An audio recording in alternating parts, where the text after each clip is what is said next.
দাদা, সবার প্রথমে আমাদের পূর্বপুরুষরা কেমন ছিলেন আর কেমন দেখতে ছিলেন? খুব ভালো প্রশ্ন, চলো বলছি। যেখানে আওয়াজ মরে গিয়েছিল, যেখানে মানুষ কখনো পৌঁছায়নি, আর যা সময়ে থেকেও পুরনো ছিল। জঙ্গল জন্মাল, বিপদও জন্মাল, প্রতিটি নিঃশ্বাস ছিল একটি প্রত্যাশা। তাহলে পৃথিবী কেমন ছিল?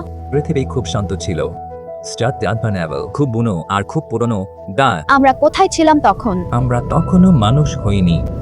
আমরা কেবল একটা শুরু ছিলাম।